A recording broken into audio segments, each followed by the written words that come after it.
Inter తర్వాత డిగ్రీతో పాటు IAS prepare అవ్వండి. 3 years లో ఐఏఎస్, ఐపీఎస్, ఐఎఫ్ఎస్, ఐఆర్ఎస్ లాంటి ఉన్నత ఉద్యోగాలలో సెటిల్ అవ్వండి. Vintage IAS academy, AC residential campus. Phone number 7770033722.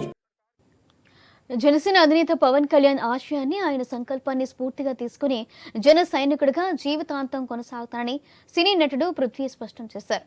Kurnool, Nandyal జిల్లాలోని జనసేన కార్యకర్తల ర్యాలీలో ఆయన పాల్గొని పర్యటించారు. కర్నూలులోని టీవీ కళాక్షేత్రంలోని జబర్దస్త్ కళాకారులు ఘనంగా సన్మానించారు. రాష్ట్రంలో వైసీపీ ప్రభుత్వం పని అయిపోయిందని, భవిష్యత్తులో జనసేన టీడీపీ కూటమి 130 సీట్లకు పైగా కైవసం చేసుకుంటుందంటున్న సినీ నటుడు పృథ్వీతో మా Kurnool senior correspondent Krishna face to face. అంటే మనకు తెలియని నటుడు అంటూ ఎవరు ఉండరు. ప్రస్తుతం పృథ్వీరాజ్ గారు కర్నూలు నగరాన్ని విచ్చేశారు. ఉదయం నుంచి సాయంత్రం వరకు జనసేన కార్యక్రమంలో ముమ్మడిగా కలిగి తిరుగుతూ కార్యకర్తలతో కలిసి ఇష్టాగోష్ఠిగా ముచ్చటించారు. ఈ సందర్భంగా పార్టీ కార్యాచరణ భవిష్యత్తు గురించి చర్చించారు. ప్రస్తుతం మన పృథ్వీరాజ్ గారు మనతోనే ఉన్నారు. ఆయన అడిగి పలు విషయాలు అడిగి తెలుసుకునే ప్రయత్నం చేద్దాం. సార్ చెప్పండి, ప్రస్తుతం జనసేన పార్టీకి సంబంధించి మీరు ఎక్కడి నుంచి అయినా పోటీ చేయగల ఆసక్తి ఉందా? లేదండి, పోటీ అయితే చేయను. నాకు ఆయన ఆశయాలు నచ్చినాయి, ఆయన విధి విధానాలు నచ్చినాయి, ఆ మేనిఫెస్టో నచ్చింది. ఉమ్మడి మేనిఫెస్టో కాబట్టి రెండు పార్టీలు రెండు జెండాలు కలిసినాయి కాబట్టి అవే ఆ మేనిఫెస్టో జనాల్లో తీసుకెళ్ళటమే మా ముఖ్య ఉద్దేశం. సార్, గతంలో మీరు వైఎస్ఆర్ కాంగ్రెస్ పార్టీలో కూడా చాలా కీలకంగా వ్యవహరించారు. ప్రస్తుతము జనసేనకు వచ్చారు. ఆ పార్టీలో ఉన్న భేదాభిప్రాయాలు ఇక్కడ ఏమన్నా పొడి చూపే అవకాశం ఉందా, లేదా అక్కడ ఎలాంటి వ్యత్యాసం మీరు ఎదుర్కోవాల్సి వచ్చింది? ఉండవండి, ఆడ మంచోడు ఈడు చెడ్డనే ఉండదు. మా పార్టీ గురించి మాట్లాడుకుందాం.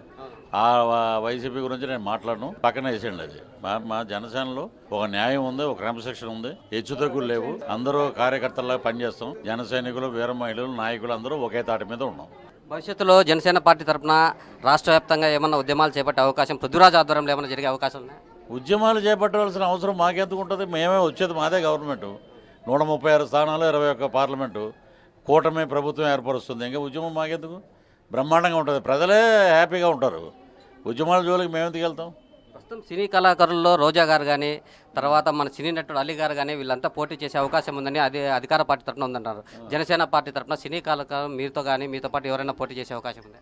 ఇప్పుడు పార్టీకి సంబంధించినటువంటి విషయాలు ఎవరు నిలబడతారో, ఎవరు ఇదవుతారో, ఎవరు పోటీ చేస్తారో అనేది వాళ్ళ వ్యక్తిగతం. అది ఇప్పుడు రోజా పోటీ చేస్తుందా, అలీ పోటీ చేస్తాడో మాకు అనవసరం. మా దాంట్లో ఎవరు పోటీ చేస్తారో వాళ్ళ వ్యక్తిగత విషయం. పార్టీ ఆదేశిస్తుంది, అధిష్టానం ఆదేశిస్తే అప్పుడు నిలబడతారు, తప్పకుండా గెలుస్తారు.